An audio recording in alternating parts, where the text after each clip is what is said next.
It's a hot July in the Northern Hemisphere. Here comes 6 hot takes on revitalization next on the Church Revitalization Podcast.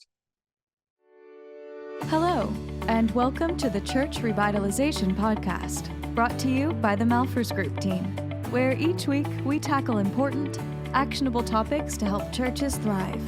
And now, here's your hosts, Scott Ball and A.J. Mathieu. Welcome to the Church Revitalization Podcast. My name is Scott Ball. I'm joined by my friend and co-host, A.J. Mathieu. Oh, man. Okay, so if you're listening to this as it's being released, it is the week of the 4th of July here in the United States. If you're one of our neighbors to the north, also happy Canada Day, which I think was on, when is Canada Day? Is it July 1st? Don't know. I got a lot of Canadian ancestry, but I don't celebrate my homeland's holidays. And here's an ignorant question. Yeah. They're still part of the Commonwealth, right? Like they still acknowledge I think the king. that So I think a very minor connection at this point. I think they even took, I think it was maybe in the last 20 years, they took another step away. Oh. I mean, they got their own currency, obviously. And that might be completely wrong. So here's another, since we're talking about ignorant stuff as Americans.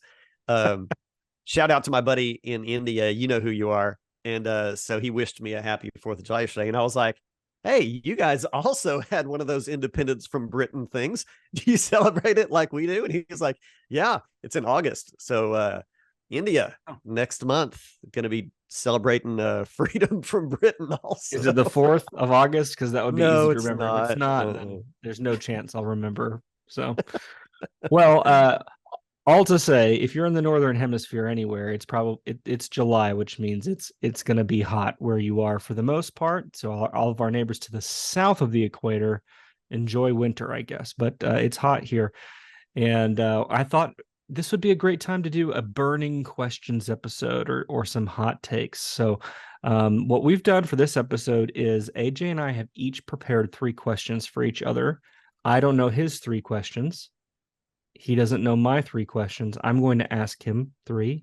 He's going to ask me 3, and we're going to see how each other responds to each other's questions. Does that make sense? Yeah, it's going to be interesting. Yeah, we have not prepared our responses. So you're getting this like fresh, hot take. That's what it is. Right? I'm just hoping I don't look stupid. That's it. This might be the downfall of my career. To your questions. No, I'm just kidding. I'm just kidding. All right. So we're going to alternate so that if one of us has better quality questions than the other, hopefully it won't be too obvious. That's gosh, thanks for just putting that out there. My questions are going to be so lame. Golly. I don't think I want to start. I want to start because my questions are lame. And I just don't want to. I don't want to have to follow your question. My questions are not that great. I think they're going to be great. You know what? Let's just do it. Let's do it. You may be feeling alone in your church, needing to see change happen. We get these calls all the time from pastors around the world in very small congregations that are under-resourced to make change happen in their church.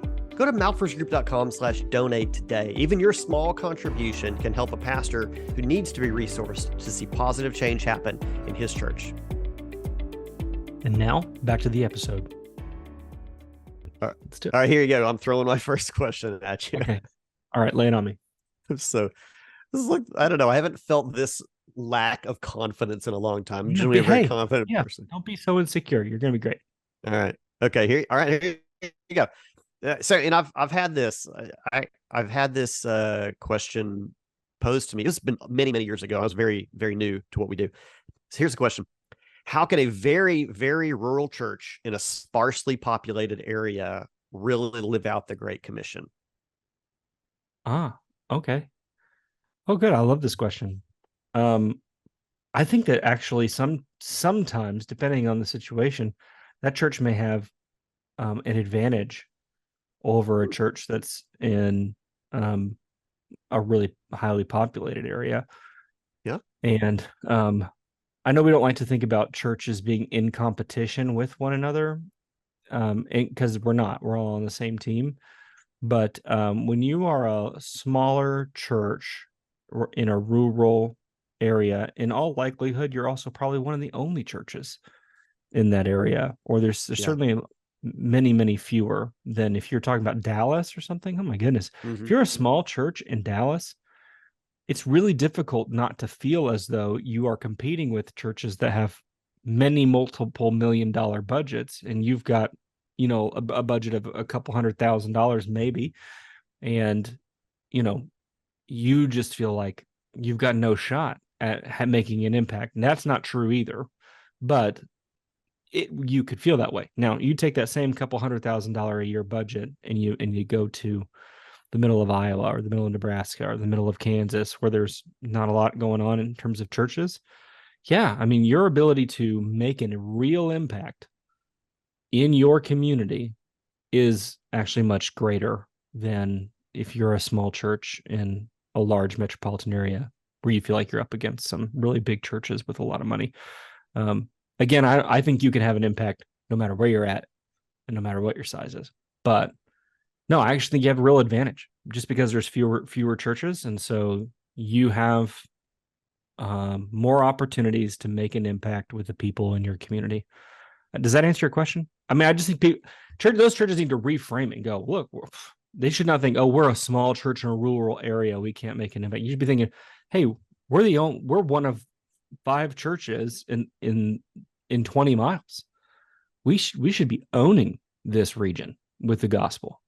That's, I think, mainly what it takes is a reframing and a reorientation of thinking.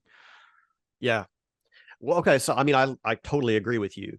When the question was posed to me, it was in Texas, and this pastor, church leader, I don't remember who it was now.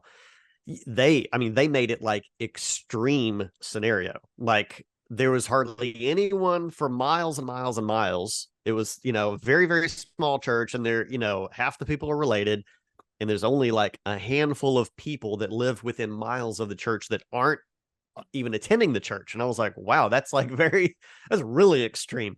And so my answer was, well, okay, if there's anybody that doesn't know Jesus that is within your reach, then you still have a mission field. Then if that's true, if you're like, wow, there's 100 people within 30 miles and 85 of them go to our church already, then you should reorient your definition of success. You go, we're reaching 85% of, like, how we think about how we're doing matters a lot. And I think sometimes small churches just get in their head some really negative thinking that's unhelpful. So, yeah. So I guess more of my question is, like an ongoing thing. What is a rural church doing on an ongoing basis then, to, for outreach or evangelism? Mm-hmm. Because that's a good point. I would contend that they may assume that they know everyone or whatever. I would just make sure you have a good relationship with all of the things that all of the community has to interact with. So, for example, the school. Be sure you have a real good presence in the school. That way, if there are new families that move in, you probably can become better aware of it. Yeah. That kind of thing. And obviously, there's always work. I don't want to minimize the work you could be doing internationally. So if you really do have such a solid presence, in your community, and you really are reaching 85%, like that seems nuts to me to think that, but if that's really the case, then get a bigger circle. What impact could we make on a community in Haiti? Like adopt some sort of mission. Exactly. I mean, you even don't need to go to the ends of the earth. There's probably still opportunity in Judea, move beyond your Jerusalem, just even to Judea, Samaria. So all right. Well, good, Scott. There you go. That's question number 1. That was a good question. I think that's the best of my 3. I no. I put it all out there on the All right. Here's your first question. Okay.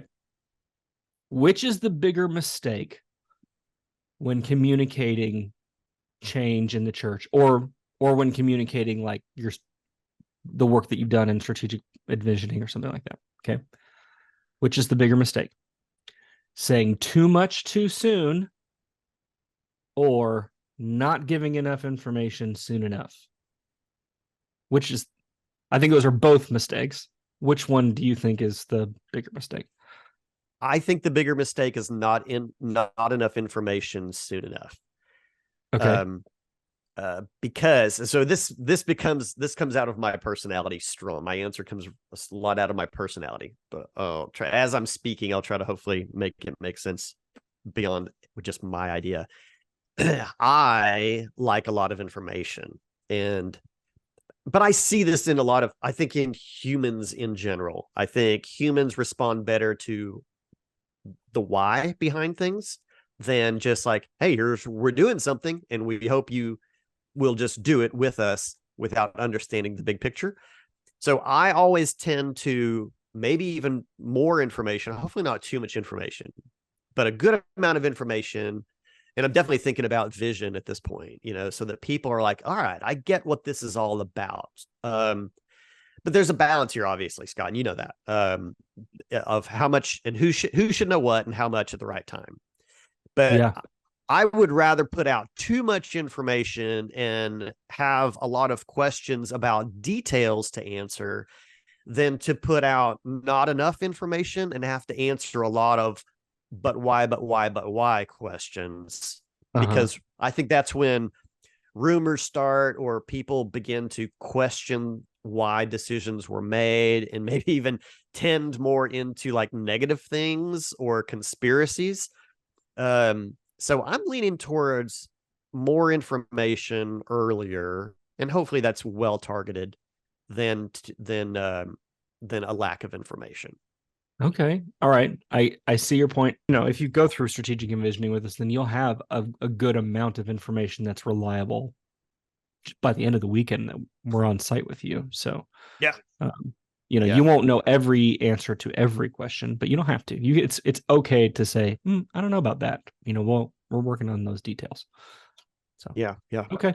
All right. Okay, that was good. I'm feeling a little bit better about my questions. I think we were. Oh man, are you taking a dump on my question? Golly. No, I'm patting myself on the back, guys. I think you had a good question. I thought I was not too far away from you. Okay. All right. Here's question number 2 from AJ to Scott. Does having a lot of money available in the church from a few wealthy families make revitalization easier? Man, this is a good question. This is a good tough, question. Actually. I mean, it's a tough question, but that's a good question. Yeah, because it's specific. I mean, I know you picked up on say it one more time. There. Yeah, say it one more time. Yeah, does having a lot of money available from a few wealthy families make revitalization easier? Well, you won't like my answer, I don't think. Oh, really? Okay. Because it's not a clear one. I would say it depends on the families.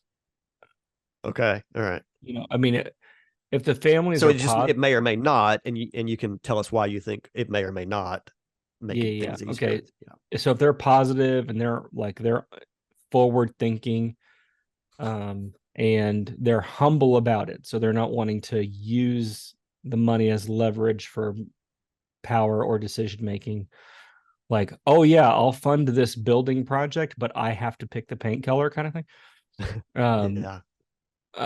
So if they're not like that, if they're open-handed, humble, future thinking, then makes it's a huge asset to have some families with some money who are willing to give to it. If they are any of the things, like they're not humble and they're kind of after their own thing, I would say that that's a real negative, because churches feel beholden to those families, not even for special giving, but just for regular giving. They're that's a decision that we can't make, because sometimes those families are responsible for 30% of a church's overall budget.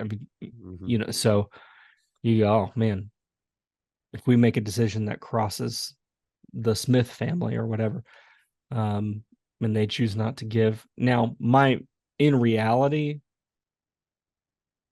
that rarely happens. They'll complain or whatever, but they're going to keep giving. It's only in very rare circumstances. It does happen, but it's more rare that a person would go, well, that's it. I'm not going to donate anymore. They may not give Yeah. above and beyond, but they'll keep giving their regular giving. So Yeah.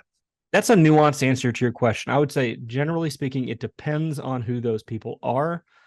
It could be a real asset to you, but it could also be a hindrance, and that hindrance is more likely to be in your own mind than in reality. Yeah. Yeah. I totally agree. There's healthy large givers and there's unhealthy large givers, or mature and immature large givers. Yeah. So, all right. So here, let me go ahead and hit you with a little bit of a follow-up question, because this does happen.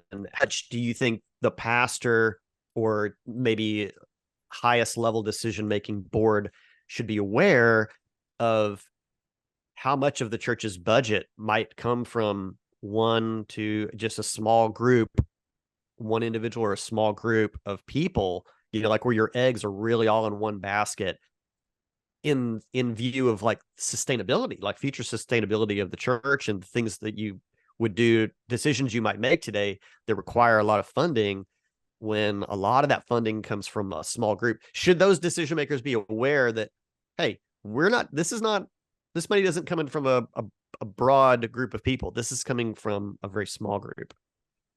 I think it depends on the pastor. I think it depends on his theological convictions. It also depends a little bit on personality. As a general rule, like, I think it's better to know. I feel like you're getting a bonus burning question in here, AJ. This is, I kind of slipped with that in. Yeah. Yeah. I think that generally, as a personal preference, and as a philosophical statement, I think it's better for pastors to know who are the givers. Doesn't need to know the exact amounts of everything, but good to know who they are. Because I think that if you're able to handle that maturely, it can really help you because then when there is something, if they are a positive person, you can go to them and say, hey, look, listen, you're one of our highest capacity givers. Here's where God is calling our church to go. If you could get behind this and give us a head start in our funding for this project, that's going to give a lot of encouragement to the church. Now, if you don't know who those people are in your church, then you're at it's like fighting with one hand tied behind your back. But some pastors feel like I would treat them differently. I would give them preferential treatment, which you absolutely shouldn't do. And so if you think there's no way for me to pastor my congregation equitably, if I know what people are giving, then you shouldn't know. So I guess, again, a nuanced answer here. I think in a best case scenario, you should know, because it gives you an advantage, unless you think it would cause you to be a less effective pastor to your congregation, in which case then you should not know. Yeah, I agree. I think that's a good answer. Yeah, I mean, as much of a blessing as that scenario can be, there is an element of risk to it, as with any, even on an individual vest portfolio basis. I mean, if you've got too much investment in one area, there's always a risk of losing that. I think even the more difficult relationship to manage, or even question to broach at some point with a person, a couple, a family, whatever is a high capacity giver, is broaching the topic of, hey, you're not going to be here forever. What does that look like in the future? Because we have so much happening based on your support. Do you have the capacity to make a gift after you're gone? So this is probably some of the worst stuff that most pastors would ever want to have to talk about with somebody. Totally. Especially if you're like an S type pastor or something. Yeah. Okay. All right. All what right. was that? That was my second question. All right. Is this your second question coming up, right? Okay. Yeah, this is my second question. All right, you ready? Yeah. When going through a discipleship pathway process, like going through that workshop with churches, what have you found? What's a ministry or a type of ministry that you see churches most often struggle in wanting to change or eliminate? That's kind of a long question. But like when Okay. you're going through this workshop, Discipleship Pathway workshop, what's one thing that you see it's like they're really hard for churches to make a Yeah. change? Does that make sense? Yeah, I guess I have two answers, and they're two categories of ministries. Probably one that would edge out as the top is the Sunday school versus small groups issue. And a lot of churches, well, and that just comes down both ways. A lot of churches have both, and 99% of the time they started off along this, so we have some started, and they've never committed to moving away from Sunday school. So they've just had both for a long time. That's super common. And the other category is in like women's ministry, men's ministry things, usually more so women's ministry, because they just have usually a larger quantity of women's ministry things that they feel like it works. They don't want to consider, that some of those have very low attendance, very low fruit from them. So they kind of just don't want to mess with that. So how was the question phrased? What was my answer supposed to be framed like? Yeah, no, that was Say good. Yeah. Okay. What's a ministry or type of ministry that you see churches most often struggle wanting to change or even eliminate potentially? Yeah. So I guess really I would, if I had to really narrow it down to one, Sunday school. It's a lot of those, that scenario is, it might need to be on the chopping block, but or at it's least never change, the churches like that are like, change. yeah, we've got sure, yes, that's that's a fair point. But I don't know that I've necessarily worked with a church that excuse me, had like 9 really great Sunday school classes, and they're all well attended, and that's what they're trying to change. It's like they're down to like 2. Like they used to have 7, and now they've got 2, and they won't rip the band-aid off on the last 2. Like most people aren't in Sunday school, but for some reason, it's usually some folks that have been invested there a long time, and that's just what they do. Right. And we have a I've category for that. We call it abandoned, but it's like this idea of sunsetting in ministry. yeah. That's what always cracks me up, is that we have a category for that kind of thing where you're like, well, we don't want to tell them they can't meet anymore. Well, then don't tell them that. But we also don't have to keep trying to fake funneling people into that ministry that it's not going to happen. Like let's stop that pretense. That's a good point. Yeah, and interestingly, a lot of times those classes have been really, they haven't grown forever anyway, and sometimes the way that people behave with one another, you wouldn't feel necessarily welcome there. So they almost shouldn't care, like, whether we're trying to get more people into their class or not. They might say they would, but if you go visit that class, you're like, I'm not sure they really want anybody new here. No, they definitely don't usually. I would agree. I think probably they do make it too hard. I would generally agree with you. I think my answer would have been worse, because I would have said just more broadly, anything that's community life oriented. The biggest challenge I have with churches, as this maybe won't make sense if you're listening to the podcast and haven't gone through our process, but essentially they want to just organize their chart in a way where it looks like they're doing something different, but everything is actually exactly the same. And it irritates me to no end. I'm like, you can't just move these Post-it notes around on this chart, try to, for my sake, and make it look like you've done something. Yeah. But you don't really want to change anything. I said, nothing. I always tell church, I'm like, look, nothing changes unless you do. You have to do something substantively different for you to get a substantively different result. Mm-hmm. And yeah, so that's a hang up I have with churches.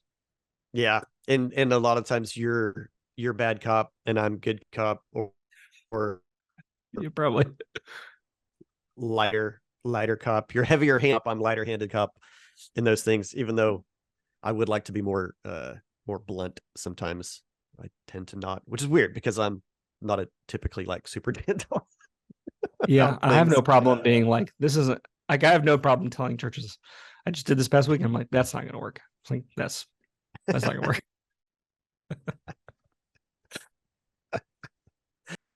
All right. So here's my third question. This is more in the leadership development space. And a church does not have like a top level decision making board, like an elder board, anything like that. We would call this moving to an elder led model. Okay.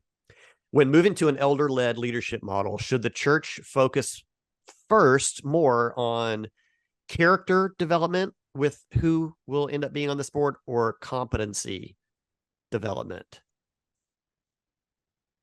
Okay, so you mean So like we've got a we would say church full of people, and yeah.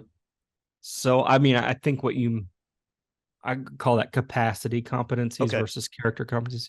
You mean like yeah, okay, skills? yeah, Should we be yeah, focusing more on skills or character? right, yes, Skills. Okay. Oh, Skills, really? 100%. Okay. Yeah. Oh, I have. I'll explain why. okay. My assumption would be that in a church of 100 people, you very likely have 4 or 5 folks whose character you trust. I would Okay. I would assume that. Uh, Character matters. It matters a whole lot.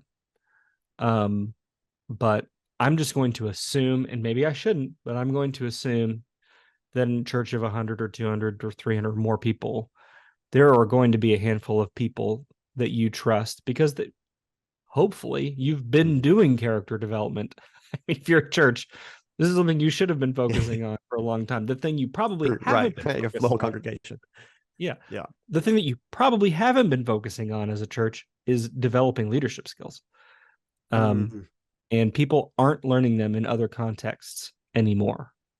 So and even just because they are a manager in their business or the CEO of a company doesn't mean they're a very good leader.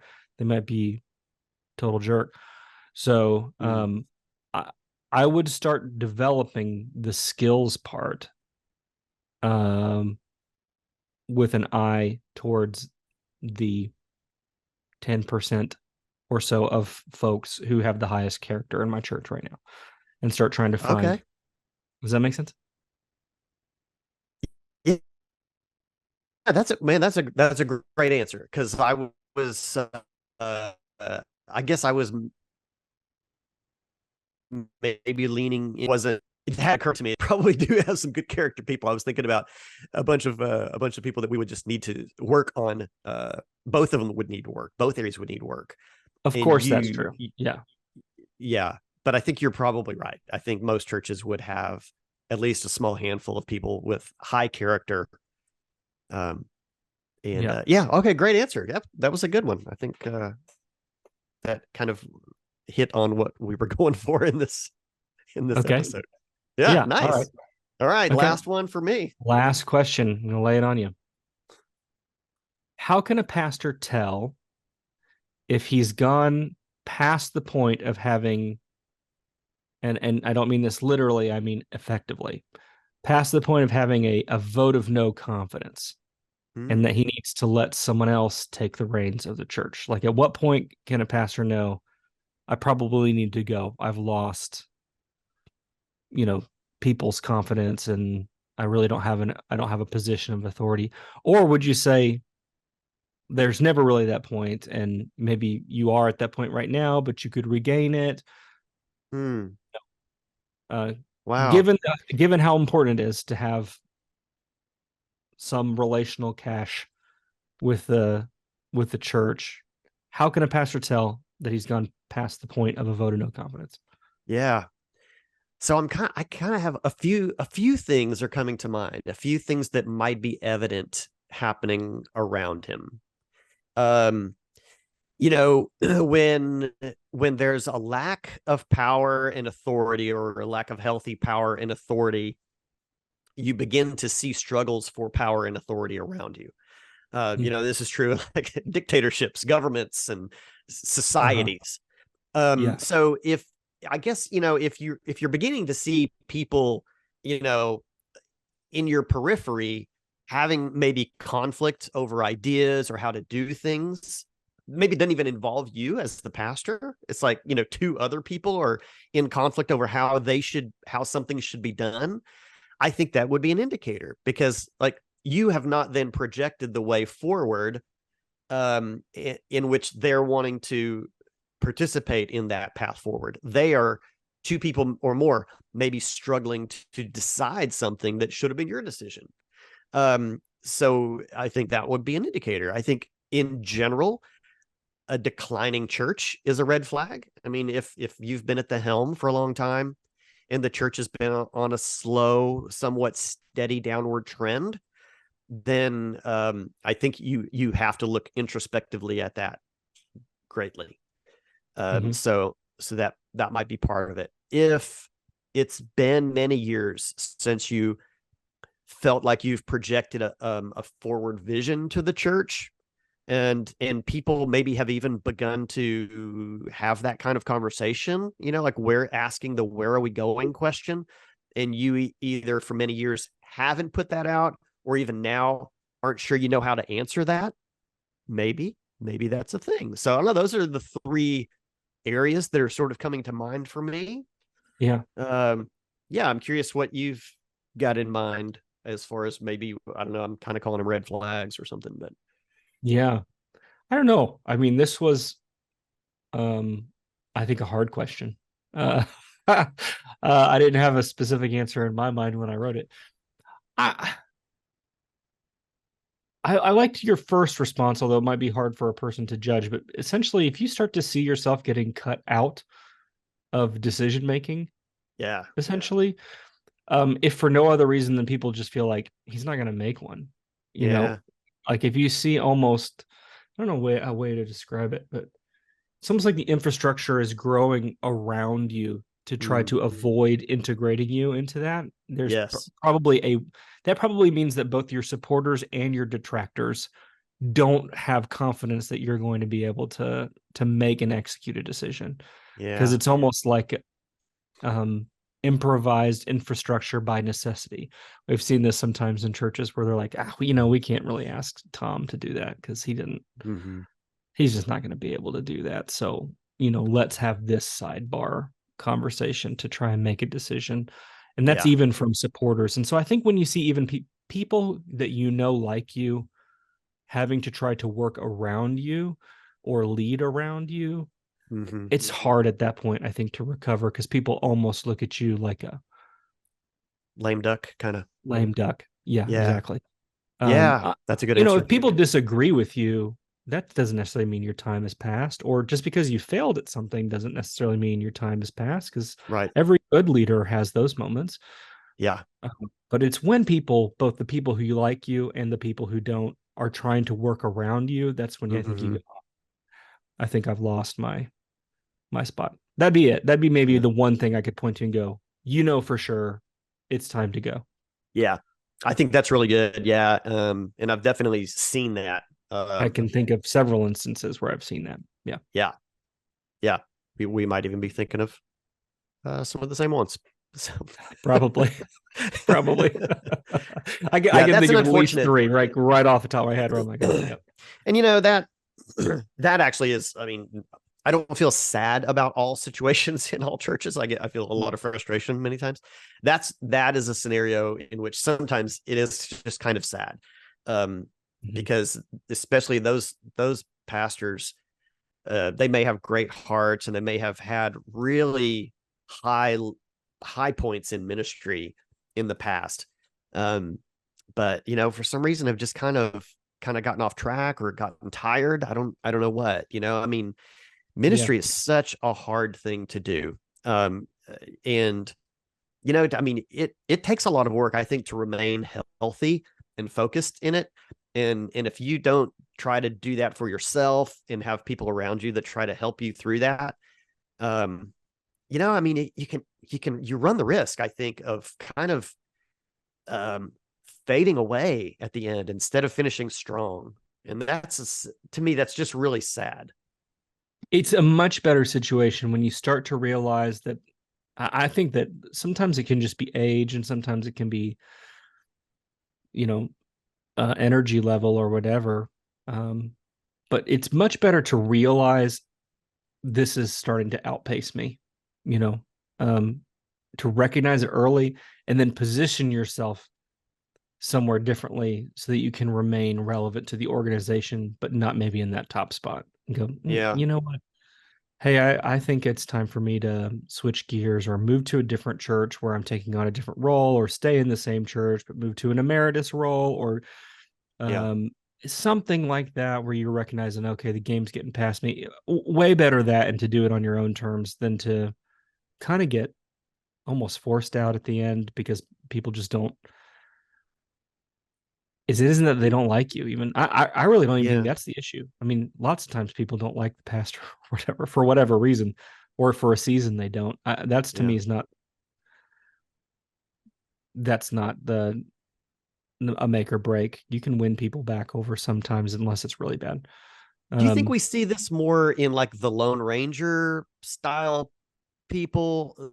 Maybe a little bit stronger personality, and they've been kind of like the solo leader, versus those people that are great at building teams. They've always been team ministry environment. I actually think I see it most with people who are maybe more pastoral and type. They never were big decision making type people, but Mm, did it because they had to. And then they get to a certain point, it's usually when they're older, where then even that they're like, you can't mm, get it. You just can't get Bob to make a decision on anything. yeah. Hmm. And so then the organization grows up around them. That's where I most often see it, is they weren't real strong leaders to begin with. Flip side of that, the guys who are really aggressive, they can flame out real fast because they made some real aggressive decisions that no one liked. Then Yeah. you're in that same position. So, I don't mean to make it sound like, hey, if you're soft temperamentally, then for sure you're going to lame duck yourself and find yourself out of a job. I don't mean that. You can be an aggressive leader and find yourself in the same position, but you got there different ways. Yeah. Man. All right. Hey, these were an okay set of hot takes here, Scott. I think we did okay. I hope our listeners enjoyed the smorgasbord of topics that we covered today. And these were Scott and AJ's fresh hot takes on 6 burning questions about So revitalization. yeah, so maybe you can I tell you what, go over to malforsgroup.com/197. That's where today's show notes are going to be, and we'll have these questions over there. You can just think through them for yourself. And I don't know, maybe some of them will hit close to home for you, maybe they won't, or maybe you've been in these scenarios, or maybe you want to avoid them or maximize them. So Yeah. yeah, you can rethink through them over there. Yeah. And if you're watching on YouTube, put what's your hot take? Put that in the comments, or if you're reading it on our website, you can put it in the comments there too. But we'd love to know what are your responses to these questions. Yeah, there you go. Maybe we'll end up using something that you put down in a future episode of the Church Revitalization Podcast. But anyway, we're glad you were with us for this week. We'll see you again next week with I don't know, maybe another hot take on some topic to help your church. Thanks. See you then.